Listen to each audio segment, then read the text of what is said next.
നമസ്കാരം. American president Donald ട്രംപിന്റെ അന്ത്യശാസനം അതിന്റെ സമയം അവസാനിക്കാൻ പോവുകയാണ്. ഇന്ന് രാത്രി ഇറാനിൽ എന്തും സംഭവിക്കാം. ഇറാനെ നരകമാക്കും എന്നാണ് ട്രംപ് പറഞ്ഞിരിക്കുന്നത്. ട്രംപിന്റെ ആവശ്യം പൂർണ്ണമായും ഇറാൻ തള്ളിയിട്ടുണ്ട്. 45 ദിവസത്തെ വെടിനിർത്തൽ, ഹോർമൂസ് കടലിടുക്ക് തുറക്കൽ, ഇത് രണ്ടും നടക്കാൻ പോകുന്നില്ല. ഹോർമൂസ് കടലിടുക്കിന്റെ താക്കോല് വീണുപോയി എന്നാണ് ഇറാന്റെ ഭാഗത്തു നിന്ന് ട്രംപിന്റെ ഈ ഒരു ആവശ്യവുമായി ബന്ധപ്പെട്ട അവരുടെ ഒരു പ്രതികരണം. ട്രംപിനെ ഊക്കിവിട്ടു എന്നൊക്കെ വേണമെങ്കിൽ നമുക്ക് പറയാം. അത്തരത്തിലൊരു പ്രയോഗം നമ്മുടെ നാട്ടുമ്പുറത്തൊക്കെ സാധാരണ ഉണ്ട്. അത് വെച്ച് പറയുകയാണെങ്കിൽ അങ്ങനെ വേണമെങ്കിൽ പറയാം.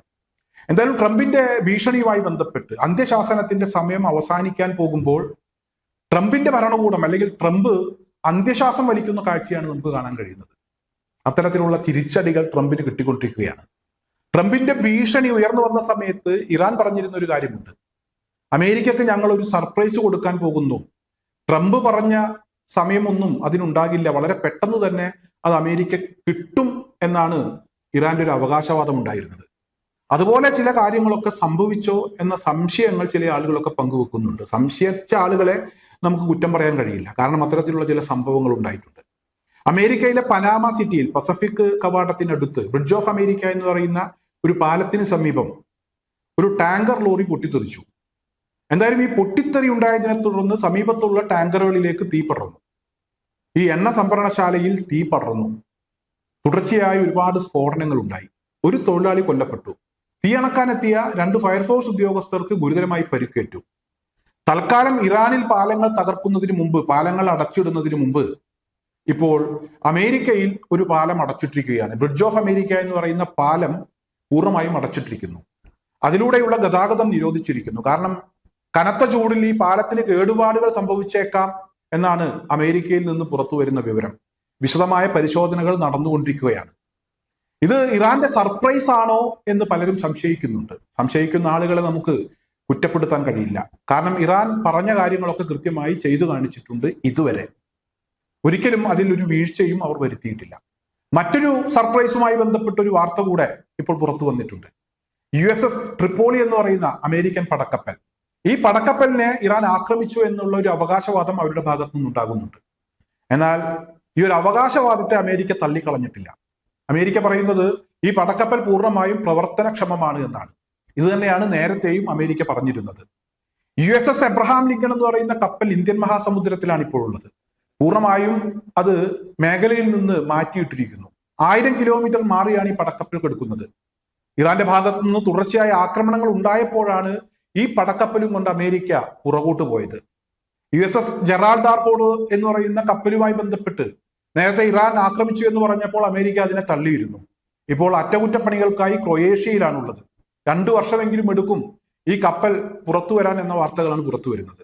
എന്തായാലും ഈ ഒരു സാഹചര്യത്തിലാണ് USS ട്രിപ്പോളി എന്ന് പറയുന്ന അമേരിക്കൻ പടക്കപ്പലിന് നേരെ ഞങ്ങൾ ആക്രമണം നടത്തി എന്നുള്ള അവകാശവാദം ഇറാന്റെ ഭാഗത്തു നിന്നുണ്ടാകുന്നത്.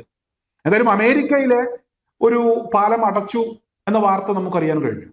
ഇനി അമേരിക്കയുടെ സഖ്യകക്ഷിയായിട്ടുള്ള സൗദി അറേബ്യ, അതുപോലെ തന്നെ ബഹ്റൈൻ, ഈ 2 രാജ്യങ്ങളെയും ബന്ധിപ്പിക്കുന്ന കിങ് ഫഹദ് എന്ന് പറയുന്ന ഒരു പാലം, ആ പാലവും ഇപ്പോൾ ഇറാന്റെ ആക്രമണ ഭീഷണിയെ തുടർന്ന് അടച്ചിട്ടിരിക്കുകയാണ്.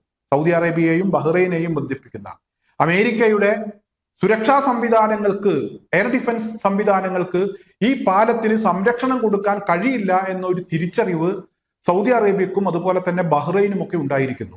ആ പാലം ഇപ്പോൾ പൂർണ്ണമായും അടച്ചിട്ടിരിക്കുന്നു. ഇറാന്റെ ആക്രമണം ഏത് നിമിഷവും ഈ പാലം ലക്ഷ്യം വെച്ചുണ്ടാകും എന്നുള്ള ഒരു തിരിച്ചറിവ് ഈ 2 ഭരണകൂടങ്ങൾക്കും ഉണ്ടായിരിക്കുന്നു. അമേരിക്ക കൈമലർത്തിയിരിക്കുന്നു. ഞങ്ങൾക്കൊന്നും ചെയ്യാൻ കഴിയില്ല എന്ന് അവർ തുറന്നു പറഞ്ഞിരിക്കുന്നു. അതുപോലെ തന്നെ ഇവിടെ അമേരിക്കൻ സൈനികരെ ബഹ്റൈനിലും അതുപോലെ തന്നെ കുവൈത്തിലും സൗദി അറേബ്യയിലും ഒക്കെ ഇവിടെ ഇറാന്റെ IRGC പിന്തുടർന്ന് വേട്ടയാടുന്നു എന്ന വാർത്തകളും പുറത്തു വരുന്നു. കഴിഞ്ഞ ദിവസങ്ങളിലൊക്കെ അമേരിക്കൻ സൈനികർ അവരുടെ ക്യാമ്പുകളൊക്കെ ഉപേക്ഷിച്ച് ചില പ്രദേശങ്ങളിൽ അവർ അഭയം തേടിയിട്ടുണ്ട് എന്ന് മനസ്സിലാക്കിയ ഇറാന്റെ സൈന്യം ഇവിടെ അവരെ പിന്തുടർന്ന് വേട്ടയാടുന്നതിന് വേണ്ടിയുള്ള ശ്രമം നടത്തി. അമേരിക്കക്ക് വലിയ സൈനിക നഷ്ടം ഈ പശ്ചിമേഷ്യയുമായി ബന്ധപ്പെട്ട് ഉണ്ടായി. പല ക്യാമ്പുകളിലും നിരവധി അമേരിക്കൻ പട്ടാളക്കാർക്ക് പരിക്കേറ്റു. അവർക്കെതിരെ നിരവധി ആക്രമണങ്ങൾ നടത്തിയെന്ന വാർത്തകൾ പുറത്തു വന്നിരുന്നു. അമേരിക്കയെ സംബന്ധിച്ചിടത്തോളം അമേരിക്കൻ പട്ടാളക്കാർ പേടിച്ച് പല സ്ഥലങ്ങളിലും സിവിലിയന്മാർ താമസിക്കുന്ന മേഖലകളിൽ അഭയം തേടിയിരിക്കുന്നു. ചില ഹോട്ടലുകളിൽ അഭയം തേടിയിരിക്കുന്നു.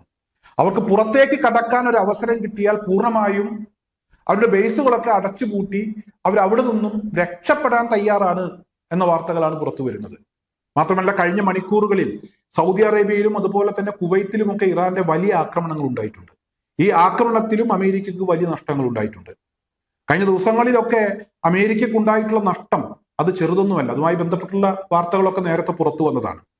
അതുപോലെ തന്നെ ഇവിടെ ഇസ്രായേലിലെ ടെല്ലവീവിലേക്ക് ഇന്നലെ രാത്രിയും അതുപോലെ തന്നെ ഇന്ന് പുലർച്ചെയും ഒക്കെ വലിയ ആക്രമണങ്ങൾ ഉണ്ടായിട്ടുണ്ട്. ഈ ആക്രമണത്തിലും ഒരുപാട് നാശനഷ്ടങ്ങൾ ഇസ്രായേലിനകത്തുണ്ടായിട്ടുണ്ട്. അതിന് തൊട്ട് മുന്നത്തെ ദിവസം, അതായത് മിനിഞ്ഞാന്ന്, ഹൈഫയിലേക്ക് ഇവിടെ ഇറാന്റെ ഒരു ആക്രമണം ഉണ്ടായി. ആ പ്രദേശം മൊത്തം പ്രകമ്പനം കൊണ്ടു ഈ ആക്രമണത്തെ തുടർന്ന് എന്ന വാർത്തകളാണ് പുറത്തു വരുന്നത്.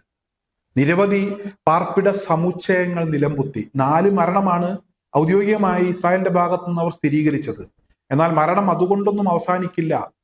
മരിച്ച ആളുകൾ അതിനേക്കാളൊക്കെ എത്രയോ മുകളിലാണ് എന്ന വിവരങ്ങളാണ് പുറത്തു വരുന്നത്. ഒരുപാട് ആളുകളെ കെട്ടിടാവശിഷ്ടങ്ങൾക്ക് അടിയിൽ നിന്നാണ് പുറത്തേക്ക് കൊണ്ടുവന്നത് എന്ന വിവരങ്ങൾ പുറത്തു വരുന്നു. ഈ പാർപ്പിട സമുച്ചയങ്ങൾ തകർന്നപ്പോൾ അതിനേക്കാളൊക്കെ 1-2 കിലോമീറ്റർ അപ്പുറത്തുള്ള ചില പാർപ്പിട സമുച്ചയങ്ങൾ ഈ പ്രദേശം മൊത്തത്തിൽ കുലുങ്ങിയതിന്റെ ഭാഗമായി ആ പാർപ്പിട സമുച്ചയങ്ങൾക്കും കേടുപാടുകൾ സംഭവിച്ചു. അതിന്റെ ജനലുകളും അതുപോലെ തന്നെ വീടിന്റെ മേൽക്കൂരയും ഒക്കെ തകരുന്ന സാഹചര്യം ഉണ്ടായി. അവിടെ വലിയ അപകടങ്ങൾ ഉണ്ടായില്ലെങ്കിൽ പോലും ചെറിയ രീതിയിലുള്ള അപകടങ്ങൾ, പരിക്കുകൾ ആ പ്രദേശത്തും ഉണ്ടായി എന്ന വിവരങ്ങളാണ് പുറത്തു വരുന്നത്.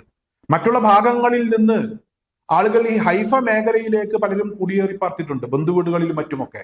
കാരണം മറ്റുള്ള പല സ്ഥലങ്ങളിലും തുടർച്ചയായ ആക്രമണങ്ങൾ ഉണ്ടായതിന്റെ ഭാഗമായി ബന്ധുവീടുകളിലേക്ക് വന്ന ആളുകൾ അവിടെ നിന്നും ഓടി രക്ഷപ്പെടേണ്ട ഒരു സാഹചര്യം ഉണ്ടായി. ഈ കഴിഞ്ഞ ദിവസം ഇറാന്റെ ഹൈഫയിലേക്കുള്ള ആക്രമണം അത്ര ഭീകരമായിരുന്നു എന്ന വിവരങ്ങളാണ് പുറത്തു വരുന്നത്. ഈ ആക്രമണങ്ങളൊക്കെ നടന്നത് അമേരിക്കയുടെ ഭീഷണി തുടർച്ചയായി ഉണ്ടായിരുന്ന സമയത്താണ് എന്ന കാര്യം പ്രത്യേകം ഓർക്കേണ്ടതാണ്. അതായത് ആദ്യം 2 ദിവസവും പിന്നീട് മണിക്കൂറുകളുമൊക്കെ അമേരിക്കയുടെ അന്ത്യശാസനം നിലനിൽക്കുന്ന സമയത്ത്, ഭീഷണികൾ നിലനിൽക്കുന്ന സമയത്താണ് ഈ ആക്രമണങ്ങൾ തുടർച്ചയായി ഇറാന്റെ ഭാഗത്തു നിന്നുണ്ടായത്. എന്തായാലും അന്ത്യശാസനം പുറപ്പെടുവിച്ച ട്രംപിന്റെ ഭരണകൂടം അല്ലെങ്കിൽ അമേരിക്ക ഇപ്പോൾ അന്ത്യശ്വാസം വലിക്കുന്നു എന്ന വിവരങ്ങളാണ് പുറത്തു വരുന്നത്. മാത്രമല്ല, ഇവിടെ ഇറാൻ പറഞ്ഞ സർപ്രൈസ് അമേരിക്കക്ക് കിട്ടിബോധിച്ചിട്ടുണ്ടാകാം ഈ സമയത്തിനുള്ളിൽ എന്ന സംശയങ്ങളും ചില ആളുകളൊക്കെ പങ്കുവെക്കുന്നുണ്ട്.